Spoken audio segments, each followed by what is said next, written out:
positivity, encouragement, and I know where to get it. Let's rise. How do? Yeah, I got to get that out. Think about the tough times you've been through in the past. And at that moment, you didn't think you was going to make it, and you made it.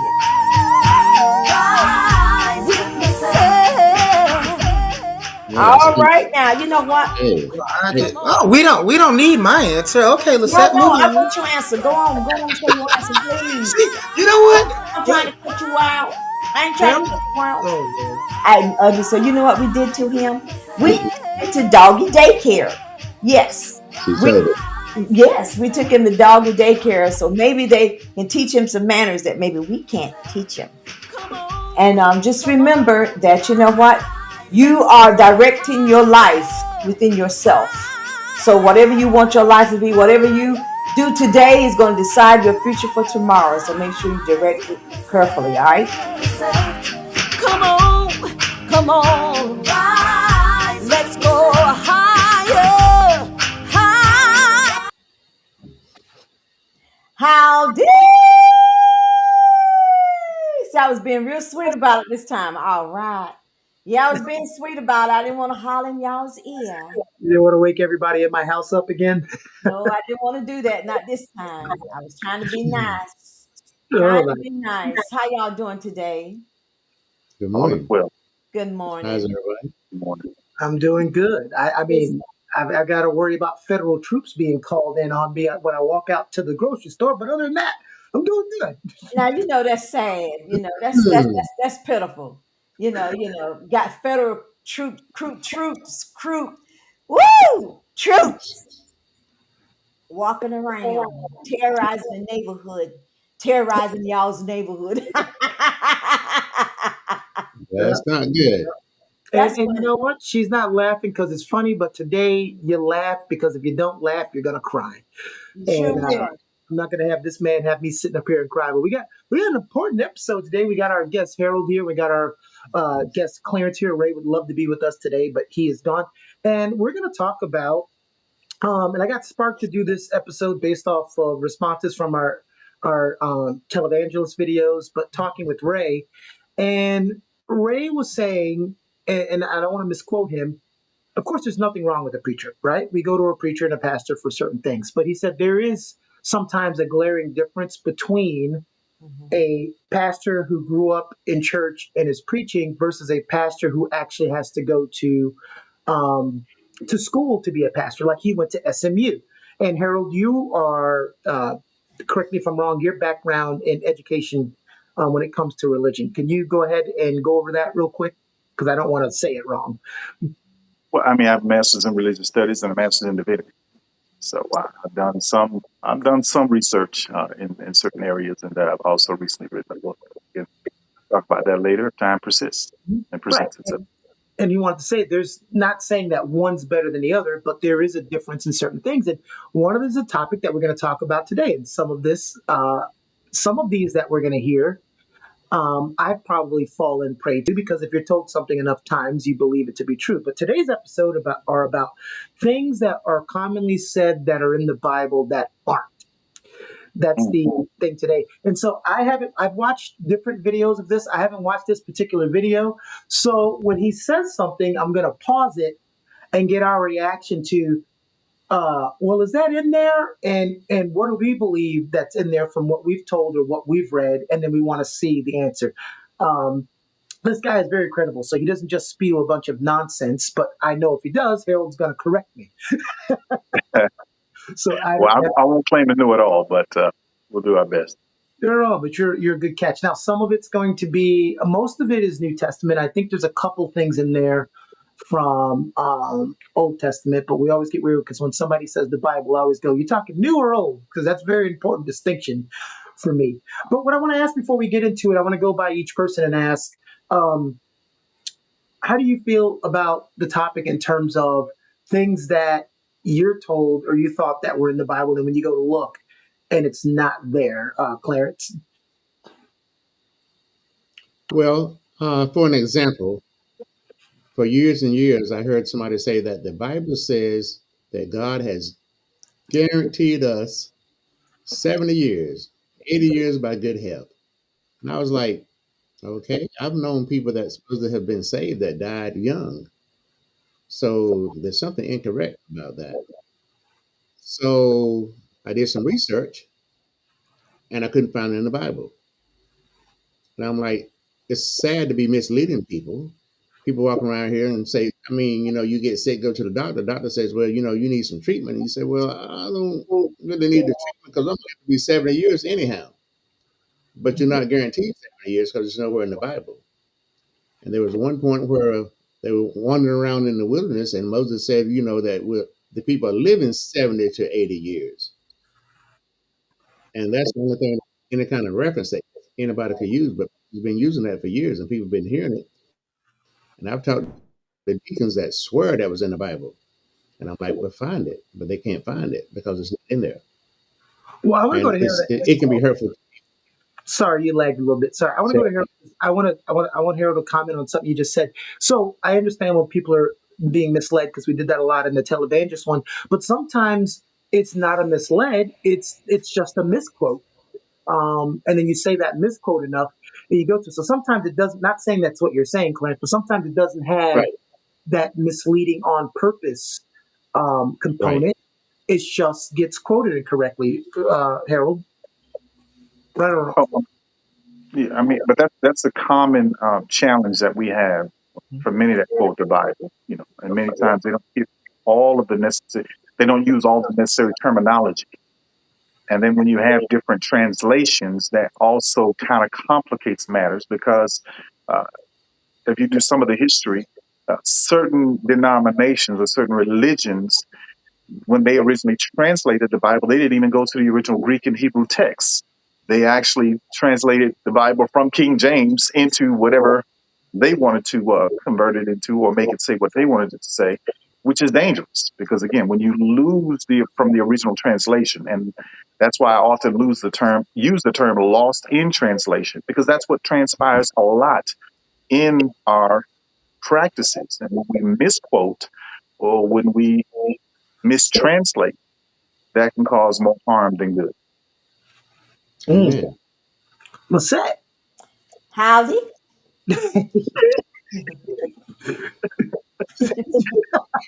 I didn't know you were going after you said the howdy. She's like, I'm gonna say the howdy. I'm gonna comment when the video comes up. Was that the howdy that I got? Yes. Ken, you gotta clarify if you're saying your mom told you this, because he put cleanliness is next to godliness. Thought that was in the Bible. No, Ken, that was Lessette trying to get you to do your chores. It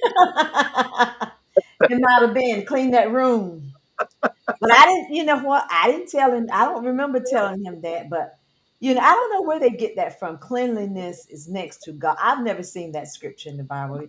I don't think I've so. never seen that either, unless they're trying to say, God is supposed to be clean. He ain't dirty or nothing. I don't know what they mean by that. I think that was something. I don't know if people were actually quoting that from the Bible because I've heard it before. I just think people would just say that as a saying. I don't think anybody was like specifically, but maybe someone did tell Ken it was in the Bible, so he needs to clean his room. But you know how moms are, Harold, right? They do a bunch of stuff and they tell us when we're grown. We're like, I never said that. I never did that. I would never say such a thing. I would never. My mom, till this day, says she's never spanked me, and I'm like, lady, I could bring up the clothes hangers to prove it. All right, so let's go ahead and get into the video for today. You've probably heard the phrase, it's in the Bible. But when you go look for it, it's nowhere to be found. That's because over time, a lot of ideas have slipped into Christian vocabulary as if they were sacred truths. But they're just human traditions, misinterpretations, or straight-up inventions. So get ready, because in this video, we're going to bust some of the most famous myths that Christians believe, but that simply are not in the Bible. Myth number 1, when you die, you become an angel. Oh, yes, I remember this one. When you die, you become an angel. And when I started doing religious studies and bailed out really quick, because, that's just the thing I do sometimes, I just bail out of stuff. I was taught that angels are a being directly created by God. They're not humans. And so that's what I was taught. But there are people that believe and they tell their children when you die, you become an angel. What do you say, Lissette? I believe that when you die, you do not become an angel. There are different type of they're heavenly spiritual beings. It's like a class all by themselves. I don't believe you become an angel. I do believe that you become spirit. I mean, your earthly. I call this the body suit. You know, you remember? Do you remember that movie, the Predator? And when Yeah. that ugly predator came from out of the water and he took off his ugly suit, and Arnold Schwarzenegger said, God, you one ugly. He said, in other words, I do believe that we all have a body because we have to have a body to exist on this planet, and before we leave this planet, we're gonna get out in this body, we're gonna zip out in the bodysuit and we're gonna be spirit, because there's no way we can stand in God's presence with this earthly suit on. So I do believe that we get out of the bodysuit here and we do become spirit, but we're not gonna become no angel. So, Harold, please talk about what Lissette's saying that when we die, we're going to become the predator. Um, yeah, I'm misquoting. Well, Yes. well, essentially, I mean, unfortunately, I wasn't able to hear the video, but nonetheless, based on what I'm able to infer from what she's alluding to, we become spiritual beings when we die. There's nothing scriptural that says we become angels. Mhm. There's nothing in the foundation of the Bible from Genesis to Revelation that says when you leave here, you become angels. Now, we have to be careful in those that try to utilize that type of theology or belief system, because remember, there are two types of angels. There are the angels that are in heaven and there are fallen angels. Which one will you become? If this person's theological approach is true. So if Mhm. you're a bad person, do you become a fallen angel? If you're a good person, do you become one of the messengers or the warring angels that are in heaven? So I think unless they can give me some scriptural Mhm. background to support what they're saying, then it's just their belief, and it's like I said before, it can be very dangerous, especially when it's done under the premise and practice of religion. There's even different hierarchies within angels. It's not just angels. There's different levels Yes. to angels. So you have archangels, and you have regular angels, and you have angels that are allowed to directly or indirectly interact with humans, and angels that are forbidden. So it's a lot. I always say it's there's a difference between a Christian who's read the Bible from front to end than a Christian who's gone and heard sermons every Sunday.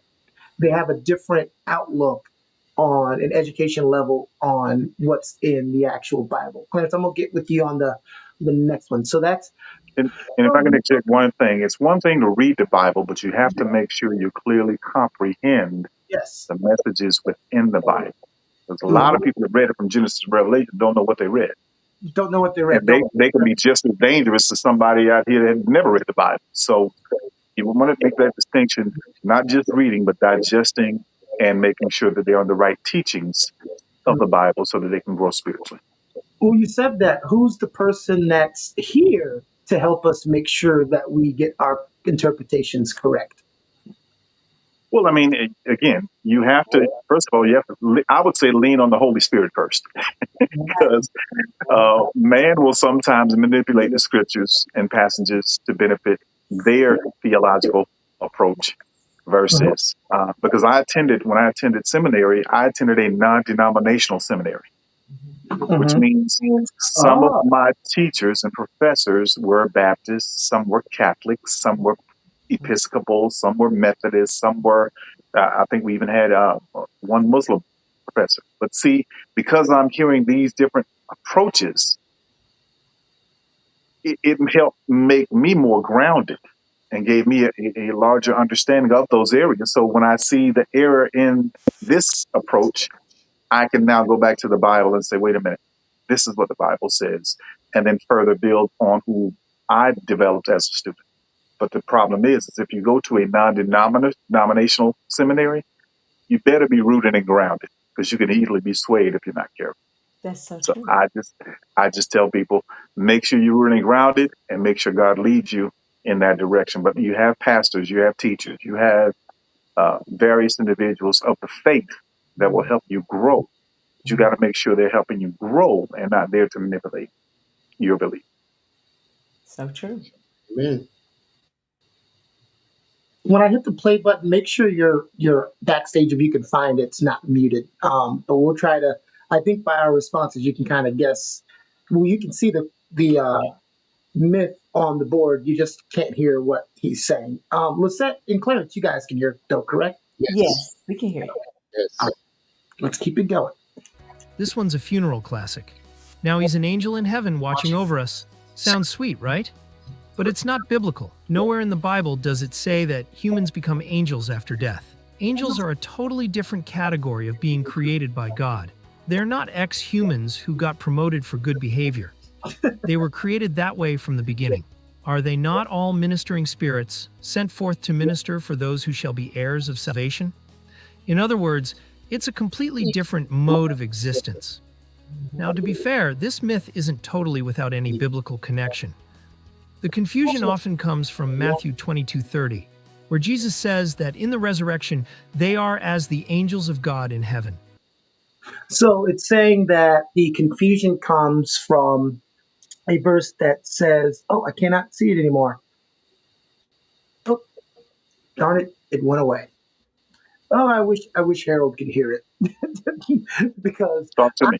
a person that's good at. I don't want to misquote what's being said in the video. Replay it. But pay attention, Jesus didn't say we become angels. He said we will be like the angels in one specific way.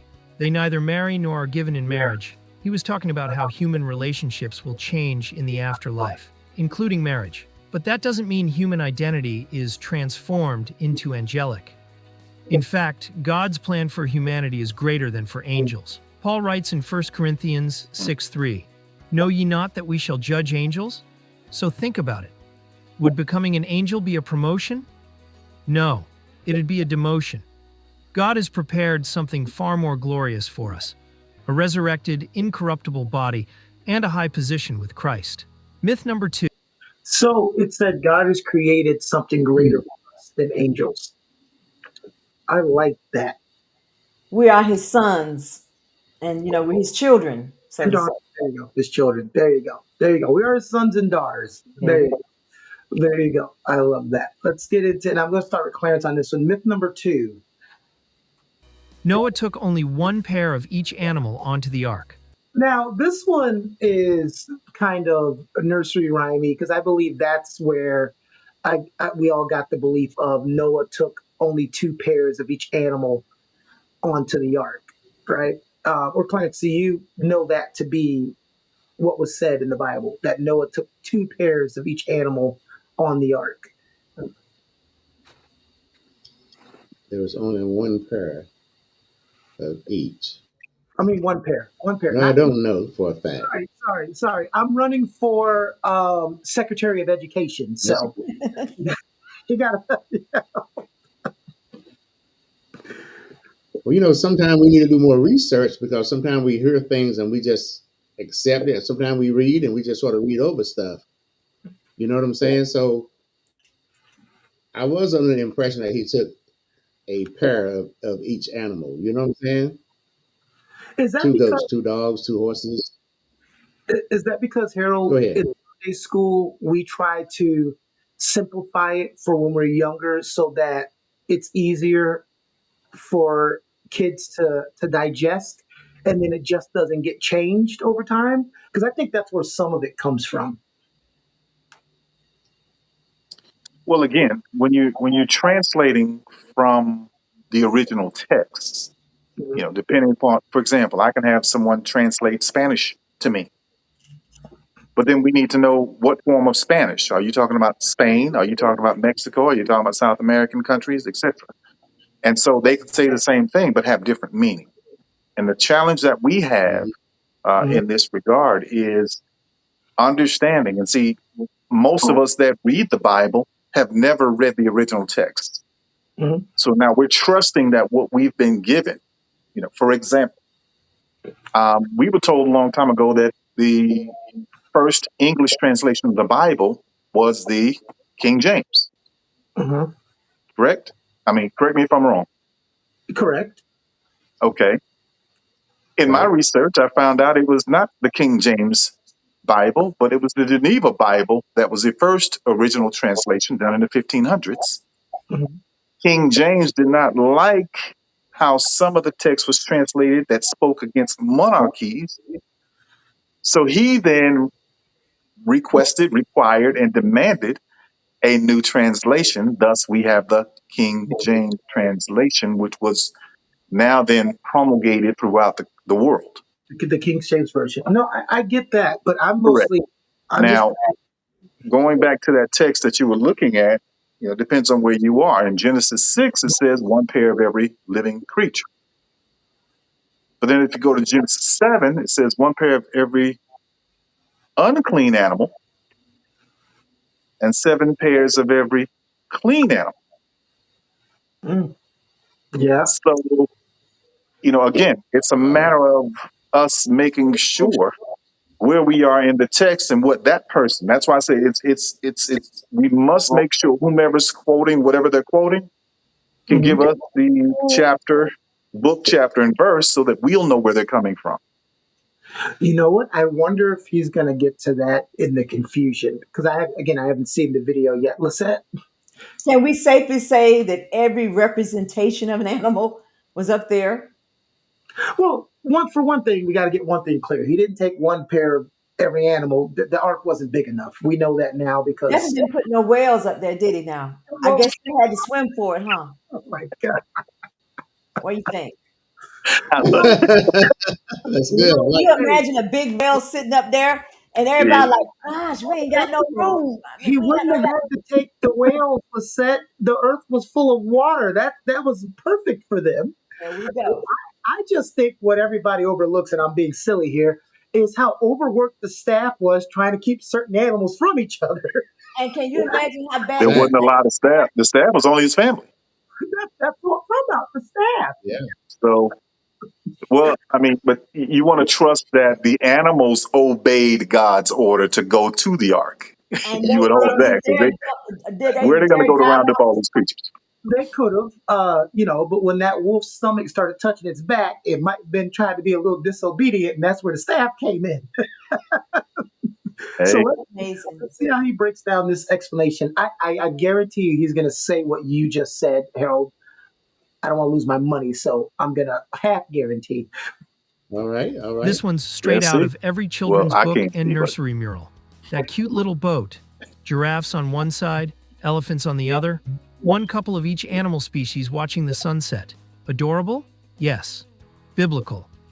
Only partially. The truth is, Noah took 2 of every unclean animal, but 7 pairs of the clean ones. Yep, 7. Same It's thing written you clearly in said. Genesis 7:2. Of every clean beast thou shalt take to thee by 7s, the male and his female. And of beasts that are not clean by 2, the male and his female. So why do people get this wrong? Hmm. Because most only remember Genesis 6:19. And of every living thing of all flesh, 2 of every sort shalt thou bring into the ark, to keep them alive with thee. They shall be male and female. That verse gives a general instruction. And that's the one people quote in simplified summaries. But in the very next chapter, God gives a more specific command for clean animals. And most folks just don't notice that. And why bring so many more clean animals? Because they'd later be used for sacrifices, and perhaps even for food. God was already preparing everything. Ooh, that's something. So two things happen there that I know you can't hear. First of all, I got to do this thing I've been doing my entire life, which annoys me. Uncle, you're right again. Okay, been saying that since I was a kid. It's so annoying. But here's something that I got in an argument with somebody about when I get into arguments with people that talk about other religions, and they'll point out things that doesn't happen in the Christian faith, such as what he just said. The amount of animals, the reason why he had to bring 7 is because some of them were used for sacrifice. But I've been told by people that we never did that. We never sacrificed animals. And I'm like, Mhm. "But it's in the Right. It is in there. It's in the Bible. It's in there. We did sacrifice animals. Yep. So you were right. Of course, you got the right passages, and that it was said that. I'm going to play the end of this, and then we're going to go to myth number 3. In Okay. advance, as he always does. Myth number 3. Mary Magdalene. This one burns, as Peter Griffin says, it grinds my gears. Mary Magdalene was a prostitute. Mhm. I don't know where that, I'm sure he's going to say it. I don't know where that started. It's like a rumor that got started outside of the Bible, and we just ran with it. Has anybody else heard this, that Mary Magdalene was a prostitute? I've heard it. Yeah, heard that. Okay, Lessette, do you remember who you heard it from? I believe I read it. I thought I read it. Oh, I did. I might have just heard it now. You might, well, Possible. sometimes, Lissette, you're good, because sometimes we'll hear something and we'll think we're read it. That's part of the Mandela effect. But let's go to our resident, out of all of us on here, the resident scholar here.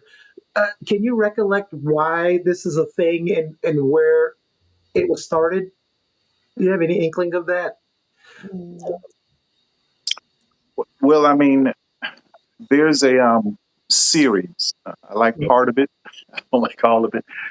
Called The Chosen. I don't know if you've seen it, Yes. but it does have a reference to Mary Magdalene. It talked about her being possessed, demonstrated her about being possessed. Even someone referred to her as Lilith, which is a character that we don't see in our Bible, but in other Yeah. books of faith that's talked about. But I know that in the book of Luke, there is a reference to prostitutes that many try to connect Mary to, but that's just a false equivalency that's been done over the years. And again, when you pass down the lie the first time, it just keeps going until somebody says, wait a minute, let's go back. Where does it say this or where does it say that? So no, there's no reference in the Bible that says Mary Magdalene was a prostitute.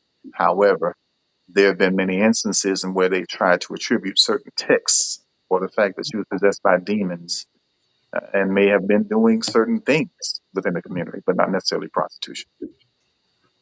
You It's a good point. you mentioned Lilith, and for those of you, Clarence, do you know who Lilith is? Or I've heard the name mentioned before, but go ahead. it's not in our Bible, but Lilith in other texts was perceived to be the actual first wife of Adam, Yes. Yes. but she didn't want to be subservient. I'm simplifying it. She didn't want to be subservient. She wanted to be equal, so she got Right. kicked. Exactly. And I've there heard were, yeah. So that's the story behind Lilith. And some religious historians try to attribute her to being evil or satanic. And like Harold said, it depends on what side of the line and narrative you're trying to run. If you're a person who's trying to, and I'm taking religion out of it, I'm not contesting the Bible. I'm saying if you're a person who's trying to use the narrative to say that her wanting to be equality and be side by side was an evil thing, you'll talk about it that way. And if you're a person that's preaching equality, you'll talk about it that way. And if you're a person who's just going by our text, it's a character that didn't ever exist. So there's like Right. three schools of thought when it comes to Lilith, and that's my unreligious, educated way of saying that. Well said. Well said. I have to be very clear, Uncle Harold, when I talk, so people go, "Wait, no, I'm not the educational authority. I'm just Right. 47. And I'm going on what I've heard and what I've learned, and everything I say is not true. That's all I can do." Amen. That's right. So let's hear what Jesus said about Mary Magdalene and what Jesus did when he interacted with Mary Magdalene. Was a prostitute. Here's another myth that has misled people for centuries.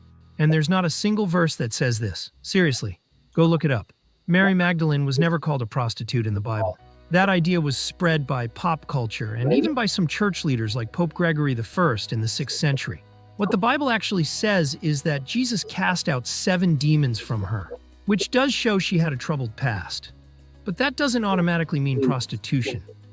The truth is, Mary Magdalene was one of Jesus' most faithful followers. She was there at the crucifixion when many disciples had fled, and she was the first to see Jesus resurrected. That's a big deal. So let's honor her story the way the Bible does, without adding labels God never gave. Myth number 4. I like what he said. Let's honor the way the Bible does without adding label that God never said, nor Jesus ever said. And Harold, he did mention that Jesus cast out seven sins, or seven demons. Yep. What did he say? Seven demons. 7 demons. Mm. Who was the Pope that he said that started preaching very heavily? I said the name to remember it, and then I started talking. He mentioned a Pope in the 16th century or something like that that started preaching about saying that she was a prostitute, and that's where it kind of gained traction. So Wow. again, people misquoting or saying things that aren't actually in the Bible, and it just becomes routine in your head. All right, myth number 4. Money is the root of all. Oh yeah, please clarify this one because I'm trying to get some more money. Money is the root of all evil. Lissette. It's supposed to be the love of money. Money is not the money itself is not the root of all evil. It's when you it's what you do with the money that you love money so much, that you become evil with it within yourself. It's the love of money, not the money itself. You know what? That has to be true. I can picture Clarence right now when the collection plate comes around. Well, I can't give you no money. It's the root of all evil. I can picture, That's a good point. I can picture him doing that. I don't think we all need to comment on that one. That one's pretty well known that the love of money is the root of all evil, correct? That's correct. That's correct. That's Ah, correct. This is one of those things people are sure is in the Bible, but it's not. And it's not just a misinterpretation, it's it's a misquote. What the Bible actually says. I'm gonna, This one sounds super spiritual. I'm There gonna, are people with little who are extremely greedy, and people with much who are generous, used by God to bless others. What the Bible condemns is the craving to be rich at any cost, that spirit of covetousness that makes someone sell their soul for status, power, and comfort. Paul continues in that same verse, which while some coveted after, they have erred from the faith and pierced themselves through with many sorrows. that's a perfect analogy. You have people who have little money that are generous, and you have people that have a lot of money who are not generous at all. And I was watching a thing with Bill Burr, and I want y'all to respond to this. He said, it's not that we hate billionaires. It's that if you're a billionaire and your employees can't afford their rent, you might need to pay them more. You know, Exactly. if a CEO can take an $800,000 bonus, but his very employees can't even afford to pay rent, that's the problem that a lot of people are talking about. I don't try to hate on a billionaire if they worked hard to make their billions of dollars, but you know, pay your damn employees. Right. I It, absolutely agree. Exactly. I agree. Why would you be so wealthy and you're taking food from hungry people, or you're not paying your employees, or being just, come on now. I think what he said, Harold, is maybe you don't need to be a billionaire. Maybe you need to be a 900 millionaire, Oh, wow. 900 millionaire, and pay your employees more. For sure. Well, I mean, my question to that is, I mean, this is where you see the clash between capitalism and Christianity. You Ooh, know, and many, if they look at Christianity, it is more socialistic in nature because it talks about sharing with the poor, and really trying to Right. support the community. Now, what happens in many of these respects is my question has always been how much is how much is what? Oh, he got a phone call. He's a very important man. Um, How much is but what? how much is enough? You know, look, wait, how Harold, much is enough? You right? know, That was those billionaires so calling you like, "Hey, shut up." Don't Going say it. out Don't say rent. I'll tell them, listen, write a check, and so I can share with the community. That's all I'm gonna say. I think Um, what you but hear. Go ahead. again, how much is enough? I had a friend that did some work with the county and getting county contracts, and they went on social media and talked about, hey, they got their first $1 million, and then the next thing you know, hey, we finally gotten up to $2 million, and so my question is, how much is enough?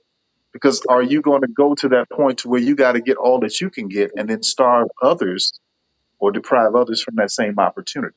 There you go. That's a So crook. what's, what does happen, in that regard, and how does it affect your heart? Mm. Because what I've learned is the more people get, the more they want. And that greed factor, we forget about the six things that God hates, and the seventh was abomination, and part of it is greed. Greed is one of those things. Yes. So, that's what we have to be careful of. And it's not just within the sacred world, it's also in the secular world as well. Because remember, we not long ago had this rush for everybody to create a mega church. Mm-hmm. Everybody wanted these big churches and all of these people Yeah. following them. And then they can talk about the numbers and how big their facility is and all these things. Meanwhile, the community around them is starving. Got a Starbucks in the church, but there's people getting foreclosed all around. It's Exactly. pitiful. I think And it's that's all I'm saying. so agree with you. All right, let's keep it moving. So no, God doesn't hate money. He hates seeing money take his place in your heart. God doesn't The hate problem isn't a full wallet. place in It's an empty soul. your heart. Myth number 5. If something bad happened, it's because you didn't. Oh, now look, I got this all the time growing up. If something bad happened, you didn't pray enough. Mm. Or if you pray enough, bad things won't happen to you. And I've heard sermons where people have been told, you get in a cold, you get the flu, you get all this. That's because you don't give enough. That's because you don't pray enough. I've sat and heard sermons of that before. Again, I'm not casting that to every church. We always have to say that because people think we're bad mountain churches. That's not what we're doing. We're just talking about particular myths and things that are said. But I've been told that several times growing up, that if something bad happened to me, I didn't pray enough. Clarence, let's go to you. Interesting. Well, my father had asthma. When he would have an asthma attack, he would pray so hard. He would just pray and pray and pray. And one September morning, well, early that night, he had an asthma attack. That morning, he was still going through and he was praying. And then he stopped praying. He took a deep breath and fell back on the bed. And he died. Mm. So, Mm. but he prayed. And I've known people that got sick and people prayed for him. And I've heard pastors say to people, this is not unto death. I'm praying for you and the Lord is going to heal you. And the person died. Oftentimes we don't know what the Lord's will is. So a lot of times we pray for our desire. See, our desire is that you be healed and that you live, but sometimes it's unto death. So his sickness, he had a heart attack that morning, it was unto death. And sometimes people get sick, it's unto death. It doesn't matter how much you pray. But to pray is to strengthen your relationship with God, to be close to God, to communicate with God. And we ought to pray. But don't think just praying is always going to just solve your problem. If you need a job, you can pray for a job if you want to, but it's not going to come to you. You need to go out and look for it. That's right. So I could go on and on, but somebody else. Now, see, Uncle, I have a problem with that's one of the things I've always had a problem with. When it's your time to go, it's your time to go. I'm like, who was it? I can't remember what comedian said it, but he said, what if it ain't my time to go? It's the pilot's time to go. And I just happen to be on the plane. On the plane. That's Robin Harris. You're talking about Robin Harris. Yeah, Robert said, what if it's the pilot's time to go? Yeah, well, but we have to remember that, we don't die just one at a time sometimes, Yeah. and we don't know how many deaths are occurring across the world at the same time. That's Yeah. true. So there are multiple times when people will die. And when it's your time, it's your time. Whether you're on an airplane or whether you're on a boat or whether you walking down the street, if it's your time, it's your time. And I think sometimes I reflect back on, I can't remember the exact situation where the disciples asked Jesus, what basically did this person do, or his family? Was there sin in the family or sin in the father, or a sense of what did that person sin and do to cause them to, I think it was either blind or crippled. Mhm. And Jesus had to remind, no, this is just so that the will of the Father can be done. In other words, he wanted to show at that time how powerful God's will was and what the power that God had given Jesus at that time, or being Jesus is God, but the power that Jesus was getting ready to manifest at that moment Mhm. to show the healing power of God. So sometimes it has nothing to do with the family or the individual. It's God's will being made manifest in that moment, especially when the healing part. We want to accept the good of God's will, so it's hard for us to accept that other side of it. You It's like know, one of those this. areas. I'm gonna go with that. It's like one of those areas that no matter how much I've read it in script and how much I've been taught, it's that one part of my brain that's not just unwilling to change it. I think that that is such. I think it's, to me personally, it doesn't mean I'm right. It's a giant human coping mechanism. That's how I always view it. I Because agree. when we can't, and I know what you're saying, Harold, and it's there, but I've always felt that it's how it helps our brain process what just happened because it doesn't make any sense to us. That this 4-year-old girl just got ran over because somebody was decided to drink and drive. And some people tell me, well, that was to teach that drunk driver a lesson. And I'm like, again, I don't want to touch the will of God or God's intention, but I'm like, there are better ways No, than to kill the 4-year-old girl. So sometimes my brain muddles with that. I may sound ridiculous, but I'm just saying, I'm human. And that's where my brain gets to disconnect with, come on now. Mm-mm. You know, I struggle with it. I'm just being honest. I struggle with that notion a lot, especially depending on who dies, how they die, and when. Again, I know it's God's will, but I struggle with that. Um, am I wrong to struggle with that? I don't know. Lissette? no, you know. No, I don't believe you're wrong to struggle with that, Keone. Why do bad things happen to good people? We all think about that sometimes, in my life. But it's we think about it. Why? And the only peace that I get in that, Keone, is to I have to trust God when I don't understand, because just like you say, I don't understand that. Why, we pray that you would heal him, and he died anyway. Why, Lord? And I have to say, God, I don't understand, but I trust you. Because I think about all those other times when we prayed that they wouldn't die and they didn't. We take that one time that we think that he didn't come through for us, or we think that he didn't stop it, the tragedy from happening, and we say, well, why? And we forget about all the other times we prayed when the little girl ran across the street, or and somebody snatched her back. You know what I'm saying? But why? It just like I was thinking about, you was saying about the I believe that you can pray, to God. I think about Hezekiah. He was proclaimed by the prophet that he was going to die. He was given a message that he was going away from him. And he turned his face to the wall and he prayed. He said, Lord, give me more time. He gave him more time. That's going back to say what I was saying. Sometimes God will give you more time, Did he though? and sometimes he won't. Sometimes it's time to go. You're getting away from here. But either way, in all of that, it's a trust factor. I trust you when I don't understand. Okay. Well, I don't And think I've been, that go ahead. you. Yeah.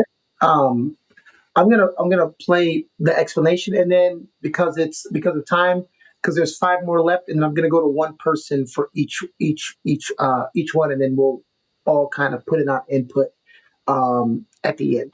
Enough. This one sounds super spiritual, but it's actually terrible theology. It's the idea that bad things only happen when you don't pray enough. It basically turns God into some kind of divine customer service manager. You pray, he fixes things. You don't pray, he sends you problems. But that's not Christianity. That's superstition. Jesus prayed constantly, and he was betrayed, arrested, beaten, and crucified. Paul was a powerful man of prayer, and he was persecuted, imprisoned, stoned, and went hungry. Stephen prayed, and he was stoned to death. So clearly, prayer is not a force field that blocks all suffering. It's a connection to God in the midst of suffering. Yes, the Bible says to pray without ceasing, but it never promises prayer will shield you from all problems. Harold, you just said the Bible says to pray without ceasing, but it never says it will shield you from all problem. I like what he said earlier, that we try to treat God like divine customer service, and that's not what God is. No lie told. No, I told him. Play. No lie told. He In told us fact, pray with Jesus this said, and be anxious for nothing. In other words, Let's be consistent in our relationship with him, in our communication with him, in our bonding with him. That's basically what God wants. And that's what we gain through prayer. Yeah. He But the said, problem that one of the challenges that we have in prayer is prayer is supposed to be two-way communication. But we often use it as one-way communication, meaning we will pray and ask God and tell God everything that we have on our hearts. mm-hmm, But then we don't sit patiently and wait for God to speak back to us at that moment. mm-hmm. Once we're done saying what we say, we get up off our knees, go grab a sandwich, some juice or whatever, and call it a day. And And so we we have to now practice that other aspect of prayer, which is allowing God that opportunity to speak back to us. That doesn't mean that he won't catch us at another moment mm-hmm. based on that prayer or previous prayers and speak to us. However, I think we need to now develop uh, our practice of making sure it's a bilateral communication effort and not a monolateral communication effort. Yeah. And we never ask him how's he Amen. today. We're just rude. We just get to our questions. Never ask him how he's doing. Lord, I'm tired. Lord, I'm tired. Like he ain't tired. No, I mean, he never sleeps or slumbers. I get it, but Oh, listen. I know he's tired just from dealing with me, so I can only imagine. Okay. All Can I right. say? Can Yeah. I say that to No, me? you If you can't. suggest, No, you can't. excuse me. No, you Oh, can't. okay. I can't say about the rules. If- In the all right. world you shall have tribulation. But he also said, But be so of good we gonna cheer. It's all good. I have in order. overcome the In world. order. So let's drop this cruel myth that makes people feel guilty for tragedies or pain. Sometimes people did pray, and the cancer still came, the accident still happened, the job was still lost. It wasn't a lack of prayer. It was a tragedy in a fallen world. Myth number 6. Jesus never Oh, this is my favorite one. I'm going to you, Clarence. Oh, well, Jesus never judged. I be arguing with people all the time. He judged all the time. What do you mean he never judged? But there's there's a caveat to the judgment, and I don't want to spoil it because I think I know where he's going with this. But Jesus never judged, Okay. because people will tell me all the time, "Well, Jesus didn't judge, so why are you judging?" And I'm like, "Where did you hear that at?" Does Well, anybody? when the woman was when the woman was caught in adultery and they brought her before Jesus, and they say, the law said that she should be stoned to death. Jesus said, "He that is without fault, let him cast the first stone." The Bible teaches us to judge not that we be not judged. Mm, So we're, we're not to be judgmental of people because we don't have a hell or heaven to send people to. That's right. So it's not our job to judge people. We become self-righteous when we decide to judge people. Go ahead. well, that's no, no. I'm gonna let you finish because that's where I disagree. But go ahead. You disagree? Yeah. I think sometimes we become self-righteous when we start trying to judge people. Who's good, who's bad, who's going to heaven, and who's not. Well, see, You know what I'm saying? when they say judge in the context that you're saying, I agree. You have no power, or you don't have the right to judge people and damn them. But I am within right to judge what you're doing because that's how I can help you handle or overcome that situation. We don't like to call it judge, but that's exactly what we're doing. Because if I don't tell you, Lessette, what you're doing is wrong, even though I'm telling myself I didn't judge you, that's exactly what I did. That's why I'm telling you you're wrong. Because I judged what you did. But you can call I, it judging or an observation. Same principle. no, I mean, we're playing the word game here, but Sure. you So I judged. may be I may be drinking a lot, and you may say, "Hey, that's bad for your health." Well, Your judgment is bad when you're drinking, well, and you'll be absolutely right. if I see you out drinking a lot, making a fool of yourself, I just judge you. Look at this fool. You need to stop, Clarence. You need to stop. Right. You're my friend. I just judge you. I judge you as the fool because you're acting a fool out here. You know. Exactly. Let's see if he can clarify it for me and you. judged anyone. This is your classic social media verse, minus the context. More and more people love quoting, "Judge not, that ye be not judged," as if Jesus were some kind of chill hippie guru who only dropped good vibes and motivational quotes. But that's wrong. Jesus did judge, and he judged hard. Let's get to the facts. Remember the Pharisees? Jesus called them hypocrites. Whitewashed tombs, children of hell, brood of vipers. All of that is in Matthew 23, and it honestly reads like a divine, exposed thread.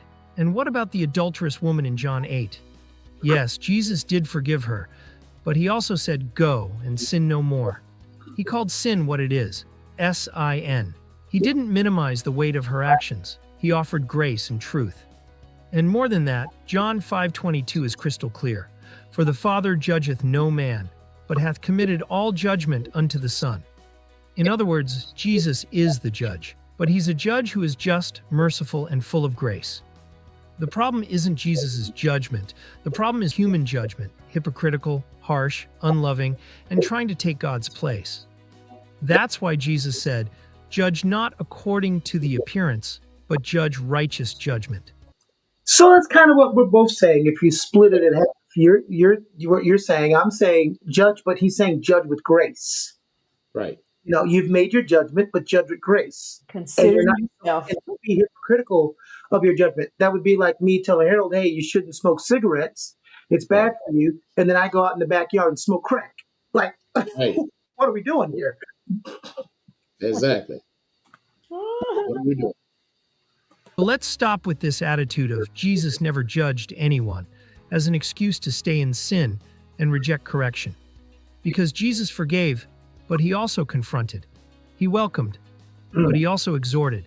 He didn't come to leave us just the way we are. He came to transform us, and that includes correcting, disciplining, and yes, judging. Jesus is not some cosmic hippie giving out good vibes and ignoring sin. He is the King, the righteous one, the Lamb, and the Judge. Myth number 7. God will never give you more than you can handle. Oh, Lessette. Oh, I'm throwing that one to you. I am definitely throwing that one to you. All righty now. You throwing it to me. You throwing it to me. Um, Jesus would never give you more than you can handle. That's interesting. You know what? I do believe that he does not want to load us down. Now, within our own minds, we feel like we can't handle it. I mean, it's just like, why in the world would I be trying to take out my own child? Come on now. I mean, I'm gonna try to take out my own child. I'm gonna give you so much stuff. It's gonna really just do you in. I don't believe he's willing to do that. He don't want to do you in. But at the same time, sometimes he teaches us things, and he can bear a lot more than what we think we can bear, especially if we will trust in him. For us to bear it on our own, impossible. Some things that we go through. But when we lean on him and trust him to help us, we can bear it. Hmm, interesting. I see that a little different, but it's not my turn. Harold, I'm gonna let you chime in. Well, again, when it comes to our journeys, respectively, a lot of our experiences are there to build up not just our faith, but who we are as individuals. And if we take those lessons and as you take, build on those lessons. For example, Mhm. if I want my chest to get bigger, I got to do more push ups or pull ups or lift weights. And that's how we build that very thing. And see, Jesus knows what he's built in you so that he can put enough on you to know that you can handle it. Now, I can't imagine, and we know the story of Job and what he endured. Now, Mm, although Mm-mm-mm. that was an interesting process, but prior to the challenges that we read about in that story, what did Job experience prior to then? Because again, for Satan to go to God and say, "Listen, let me go to this one," God already knew. Come on. Look, he's ready and he can handle it. That's He's it. not going to go jump off a bridge or off a mountain cliff. He can handle it. And That's right. on the other side of that, he ended up what? Getting double for all the trouble that he had to endure. You got more. So many times as we go through this journey, if we pay attention to the lessons that we're learning, that'll give us the strength, or know that we have the strength to endure whatever comes before us. The problem is a lot of times we're not paying attention to those lessons that are to be learned in that process, which is why some people may fall short or fall back, but that doesn't mean that God still doesn't have them and is going to still carry them through that process. Because That's right. remember, when there's one set of footprints in the sand, that's when He's carrying us. Exactly. That's so So, you know, that you brought up Job in Sunday school. That was my first. That was my first story where I leaned back and said, "Now, come on now." That was my. I was like, come on now. hey, That was the chink in my armor. That story resonates with me very well because that was the first. Now, come on now. If you guys don't know the story of Job, you need to go ahead and look it up. Okay, let's see what our answer is. And then Clarence, you're gonna be first on number 8. This phrase sounds biblical, right? It even has a comforting tone. It's not But that's not what the Bible says. at all. The verse usually used to back up this claim is 1 Corinthians 10:13, which talks about temptation and says, "But God is faithful, who will not suffer you to be tempted above that ye are able." Notice carefully, the text is about temptation, not suffering. And this is what I learned. And I'm glad he put that on here. God is faithful, who will not suffer you to be tempted above what you are able. Mm-hmm. But it never talks about what you can bear or that you won't get more than you can handle. Because we do get more than we can handle. But Sure. as Harold and Lessette both mentioned, we have this divine being that can help us get through it. Yes. So it's more. That's right. So I think that's the distinction. Is it more than I can handle? Yes. But we have someone that can help us get through it, just like the tools that God put on earth. This mental Come health on. might be more than I can handle. Well, that's why He made people with the ability to be Yes. therapists, psychologists, and That's right. psychologists to help us through it. Help us. Because it's more than we can bear. So I think that's where people get the confusion. Oh, well, if it was too much, He wouldn't have put it on my plate. And that's where the disconnect, I think, happens in that belief. Not burdens, not tragedy. It's not about the heavy weight of life. It's about the ability to resist sin with God's help. Now, when it comes to burdens too heavy to carry, let's look at the Bible. Moses said, "I am not able to bear all this people alone." David wrote, "For mine iniquities are gone over mine head. As a heavy burden they are too heavy for me." Paul said, "We would not, brethren, have you ignorant of our trouble which came to us in Asia, that we Oh, wait, stop. were pressed out of measure, above strength, insomuch." So, Harold, taking a look at what's on the screen right now, let me get you out of the way here. Well, I made it worse. yeah, I can't see what's on the screen. Oh, you can't see what's on the screen? Yeah. Okay, so we were both talking about when I was explaining that you will get more that you can bear. Here's your instances in the Bible. When Moses said, "I am not able to bear all these people alone." Well, he didn't bear it alone because he had God. I forgot He who said, also had Aaron. He also had Aaron. right. Okay. For my iniquities are gone over mine head as a heavy burden. They are too heavy for me. I don't know who said that. He said who said that, but I'm not the. Go ahead, I believe it was David. David. Yes. And we would not, brethren, have you ignorant of our trouble which comes to us in Asia, that we were pressed out of measure above strength, in so much that we despaired even for life. So basically, what I'm saying is we have biblical figures throughout the Bible that were given more than they can bear. But and you guys quote me if I'm wrong, but what Harold and Lessette are saying is, but we have the tools to overcome that, which is what? We have God. Yeah. Every- Harold, am I wrong on that disconnect? Because I think that's where the disconnect is. People thinking that they can't get more than they can bear. But the Bible doesn't say you can't get more than you can bear, but it tells you how to get through when you have more than you can bear. Am I messing that up? I'm going to use your reference of David. Think about it. His brothers, his Saul, Mhm. all of them were facing who? The Philistines. Mhm. And this frail, scrawny little boy comes Mhm. up there and Come on. looking at the giant that was in front of him, Right. but his focus was on the God that was behind him. Come Right. on. That's his big brother back there. Mm. So, yes, there are times when the individual may feel that way, but God Himself knew all I need you to do is walk out on faith. Mm. Gotcha. Don't look at the facts all the time. See, the facts might say that 8 foot, 9 foot individual is going to crush you. But I'm going to tell you one other part about David. It's funny that he faced one giant, but he had 5 stones. There we go for his brothers. Hello, you're already there.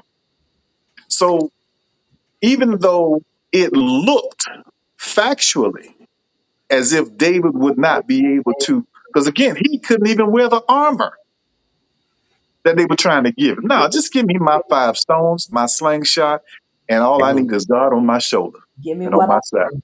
And that's it. Mm. So it That's all right. depends on who we're bringing to the situation. If we're bringing our faith in our God, because with God, all things are what? Possible. Mhm. So if we're bringing our faith into this dynamic or into this situation, then guess what? We ain't got to worry about what we're looking at. Mm. What they need to do is worry about who they're looking at and who's behind me. come on. Right. Come All on. right.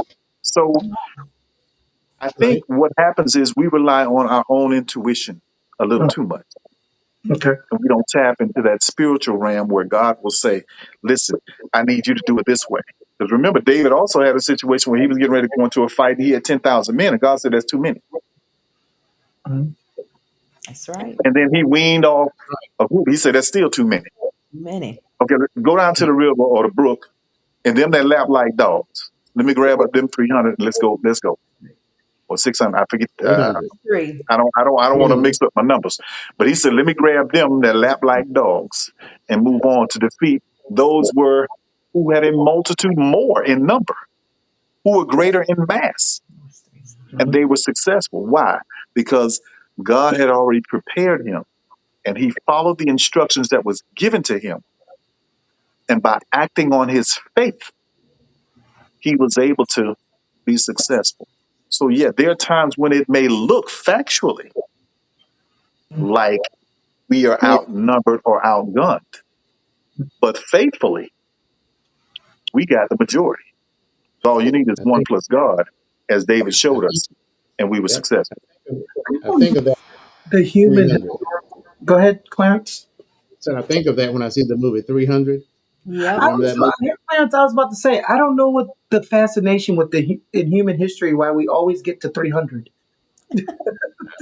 Hey, hey, But hey, Something about that. I want to tell I this to don't know. my nephew Darrell. If you're watching this, don't you take your behind the UFC thinking you're gonna be David because you'll get. I don't care how much you pray, you're gonna get your behind kicked. There's a whole but lot you tell got him to to do. make sure he's following God. That's all. Yeah, Make there's a sure whole he's lot. got God told him to do it Yeah, that's all before he does. That's all I'm about to say. There's a whole lot you got to do. Come on, tell it. Tell it. Much that we despaired even of life. So what does this mean? It means that yes, God does allow things that are beyond our strength. But precisely so, we'll stop trusting in ourselves and run to Him.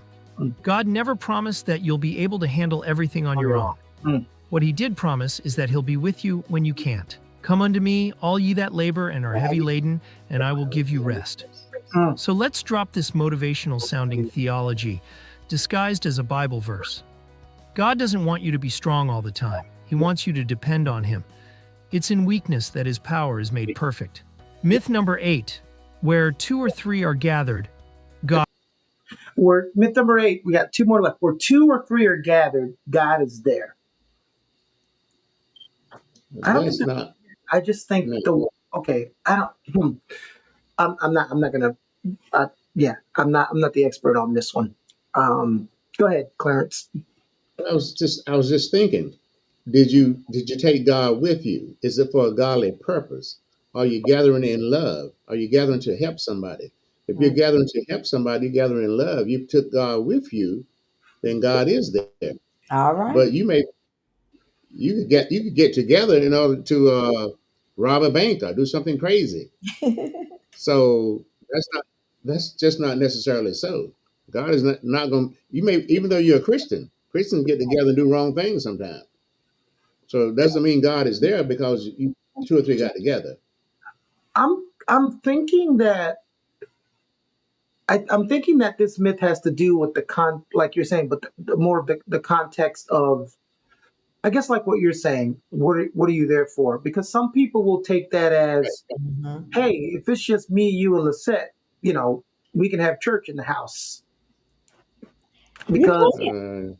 people say where two or three are gathered, God is there. Because I was told that about a lady that used to live in my neighborhood. She would have church in her basement, but there was like three people there, and they would do their church service. They didn't go to church, and she said, where two or three are gathered, God is there. So we're fine just here. And I was like, I don't think that's the context of what that was saying in the Bible. So let's see what's said here. Is there. I want to This one interject on feels like a something real war quick, cry. Go John, ahead. Go ahead. about the two or three are gathered. Remember when Jesus was going to heal Jairus' daughter, Mm-hmm. and they said she was dead. She's asleep. So they mocked him or they laughed at him. And what did he do? He removed those that were not going to be a part of the healing process Mm-hmm. Come on. and only kept those who had the faith to enact the healing He or didn't invoke need the the healing process. crowd. Right. Mm-hmm. Right. So whether they're two or three or 10,000, remember, David went by himself. He couldn't bring the rest of the army with him. Why? Because they didn't have the faith. He had the faith. So you have to have the people in that two or three that are gathering.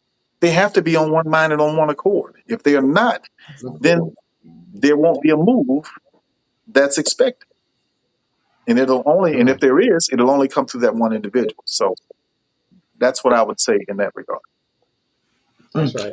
I don't know why everything you say, Harold, reminds me of something a comedian said today. Uh-oh. I think it was DC that said, "Do you know what God's favorite car is?" Lord, stop it. You What? Stop it. know, Stop it. it's a Honda. He said we will all be in one Right accord. on Honda. We will all be in one accord. One In one chord. accord. A In Honda one chord. accord. Let's play it. Honda needs to use that. They need to. All right, let's keep going. Gathered. God is there. This one feels like a war cry for midweek services with 4 people in the room. And yes, God is always present with his people. But this verse has been ripped out of context so badly it hurts. The truth is, Matthew 18:20 is not about small church services or prayer meetings with low attendance. The context is something much more serious. Jesus was teaching about church discipline, what to do when someone sins and refuses to repent. First, you go and speak with the person one-on-one. If they won't listen, that's when the 2 or 3 come in, as witnesses to the process. So when Jesus says, "For where 2 or 3 are gathered together in my name," he's not talking about a mini prayer meeting. He's saying, when you come together with justice and humility to deal with serious sin in the church, I am with you. It's like a spiritual tribunal, but with Jesus in the middle saying, I approve of what you're doing, because you're following my teaching with love and truth. In other words, this verse doesn't mean God only shows up when there are at least 2 people present, because if you're alone, he's still there. Jesus said, "Lo, I'm with you always." Even when you're praying alone in a dark room, he's present. Myth number 9, Satan lives and reigns in hell. Satan lives and reigns in hell. Okay, this one was debunked to me. I thought Satan lived in hell, but then when I was told he doesn't, and where he actually lives, it made sense to me. Um, so, does anyone here think that Satan lives in hell? No. He don't live in hell. He can go and come wherever he want to go. He do what he want to do. That's You the know what? myth. He's the God of this world. The way I That, see him, well, he's the God of this world. that's part of the myth. He can't get into hell. For one Right. thing, well, there has been laid upon well that's Well, I'm gonna let him tell because I'm gonna explain it wrong. But I thought I thought as you did, Lessette. I thought he lived in hell, and I thought he just comes on earth and then he goes to hell and he goes back and forth. I think that's a product of the movies that evolved my thinking and not actually biblical teaching. Um, so let's see what he says. This is a classic image from movies, comic books, and even some emotional He sermons. mentioned movies. Satan on a throne of fire, laughing with a trident in hand, ruling hell like the CEO of suffering. But that's not true. That is not biblical. It's a medieval invention. In reality, hell is not Satan's headquarters. So, oh wait. It's his final destination. So Harold, he's saying that because of pop culture, movies, and all that, we think of Satan sitting on a throne in hell, running hell like a CEO. But in the Bible, it says hell is his destination. So that's where he's going to end up. So I believe he's going to get into saying that Satan lives on earth, which makes Right. a lot more sense to me. Sure. Satan lives on earth and hell has been prepared for him. But I don't want to misquote him, but I know Harold can't hear. So I wanted to bring him up to where you are because I'm going to have him respond to this first. So he's saying that it was a medieval construct during the medieval times where we placed Satan in hell. So, and then I'm going to say what he says at the second half of this. He doesn't rule there. He's going to be punished there. Jesus made that clear in Matthew 25:41. Then shall he say also unto them on the left hand, Depart from me, ye cursed, into everlasting. Okay, so he says, Matthew 25:41, Jesus said, Then shall he also unto them onto the left hand depart from me, ye cursed, unto everlasting fire, prepared for the devil and his angels. Fire, prepared for the devil and his angels. In other words, hell was prepared for him, not by him. He doesn't want to go there, and he has no authority there. So where is Satan right now? On earth.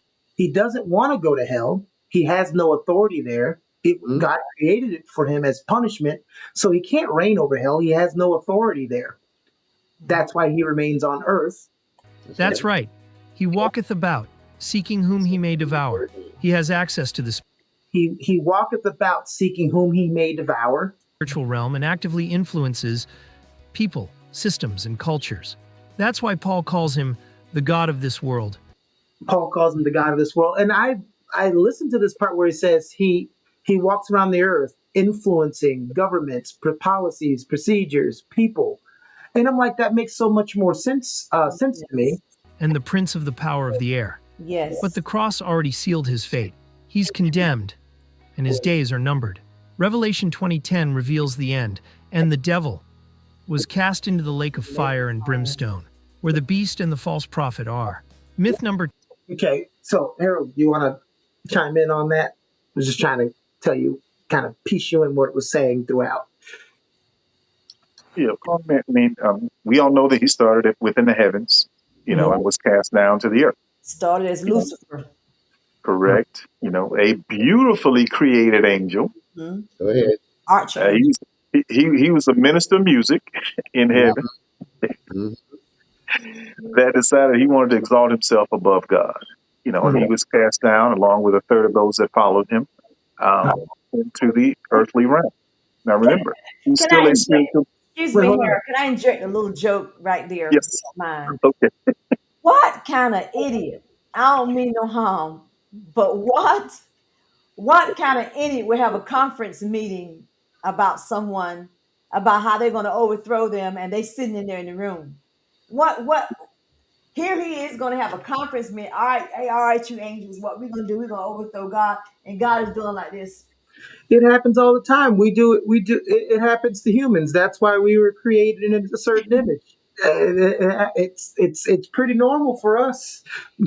Well, Go ahead, Harold. it puts me in the mind of, based on what you just said, it puts me in the mind of that male child. I'm sure Charles can relate. That male child who, as they get older and may get bigger than that parent, may want to try to exalt themselves above that parent, only to find out you ain't ready, Doc.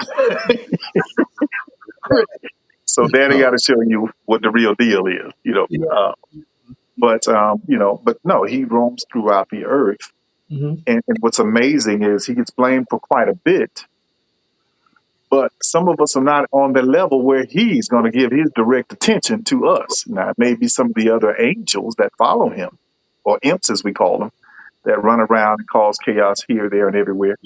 But, I think what happens is we fail to realize in some instances that Hollywood has really, for lack of a better term, bastardized this aspect of the story Mm-hmm. of the Bible. Hmm. Go ahead. Because we know when the Bible describes him, meaning Lucifer, we know how it describes him as beautiful. Yep. But now they done put a tail on him. They done put horns in his head, and they done put all kind of stuff. Right. And it's been reiterated over and over and over so long and so many times that people really believe that that's what you're going to see if he appears.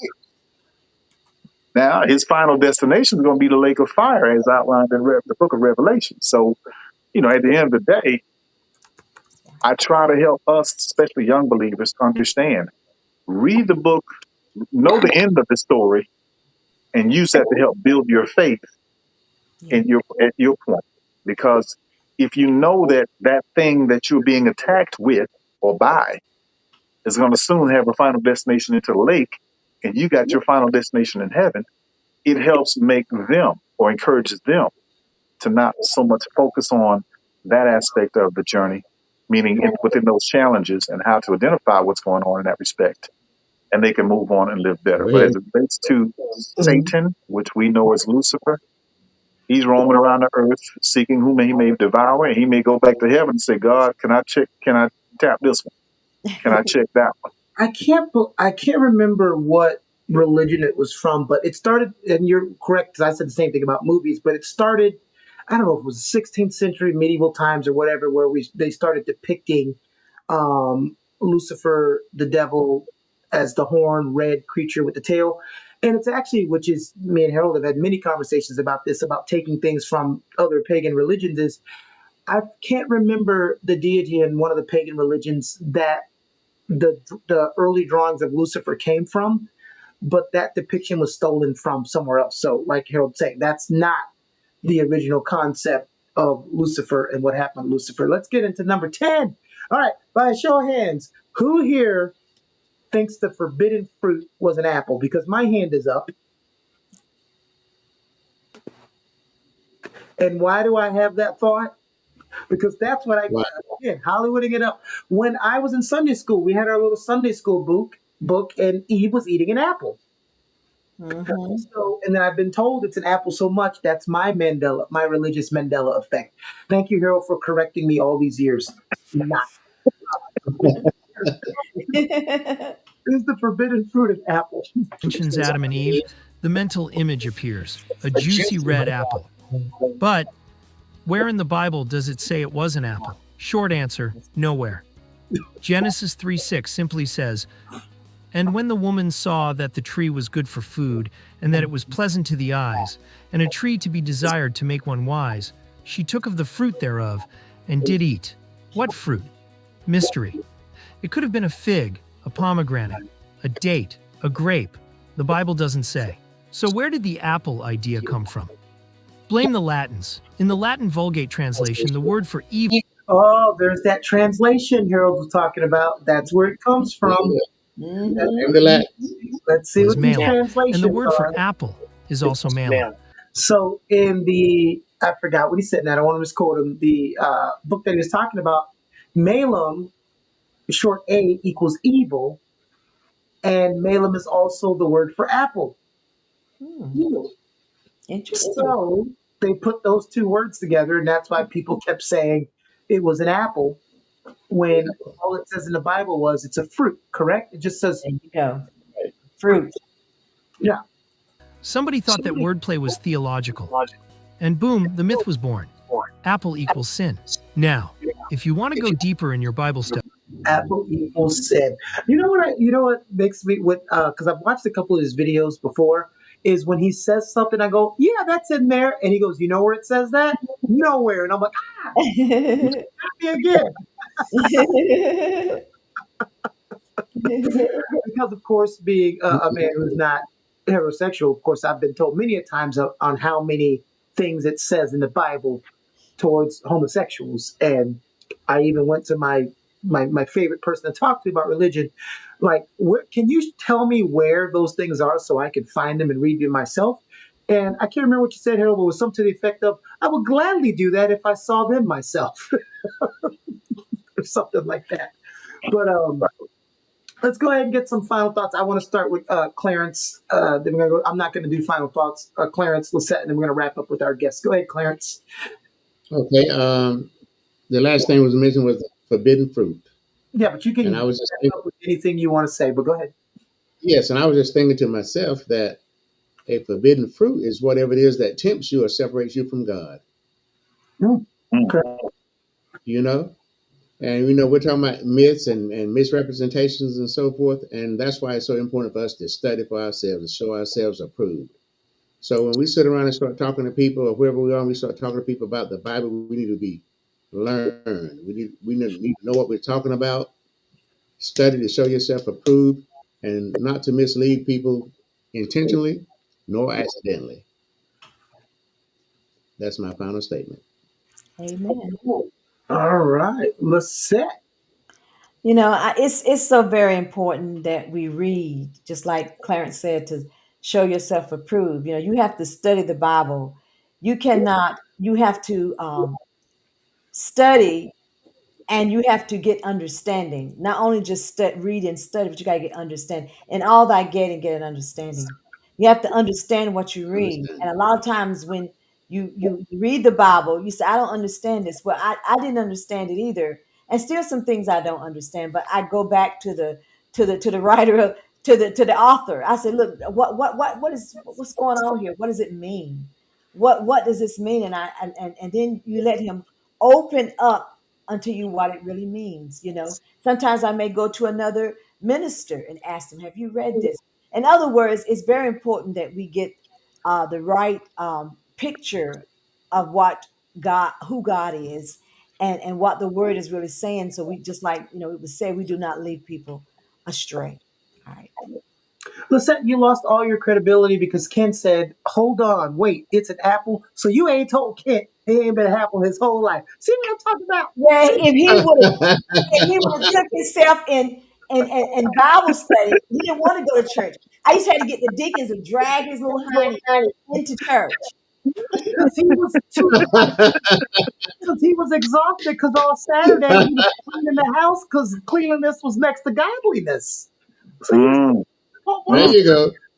mm.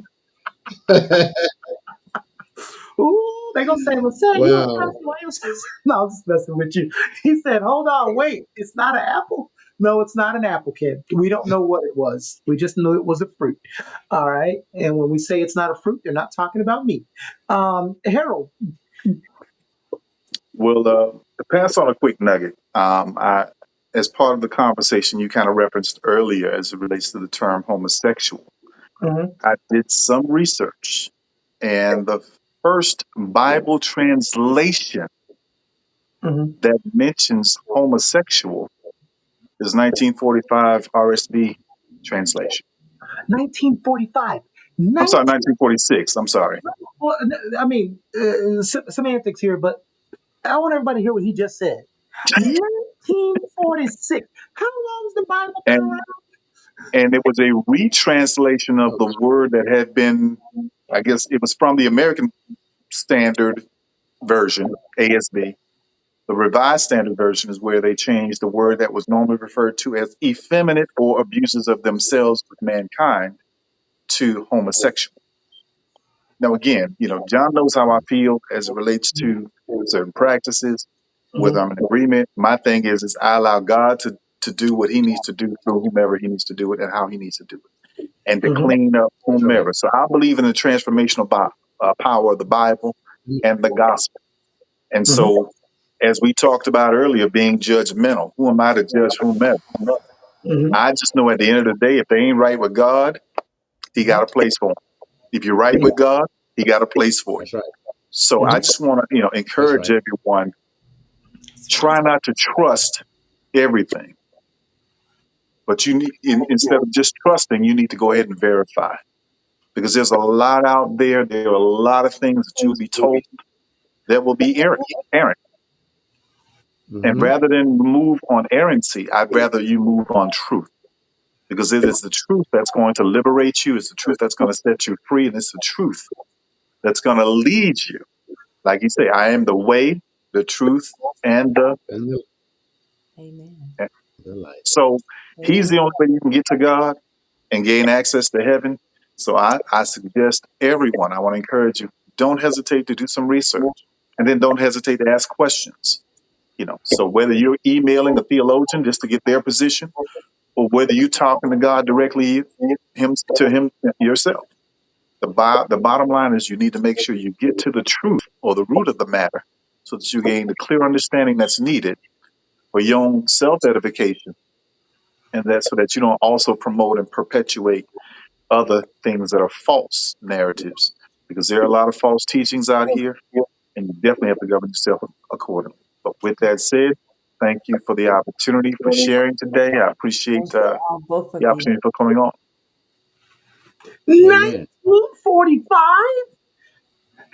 46. Jesus. Oh, Clarence, go sit down.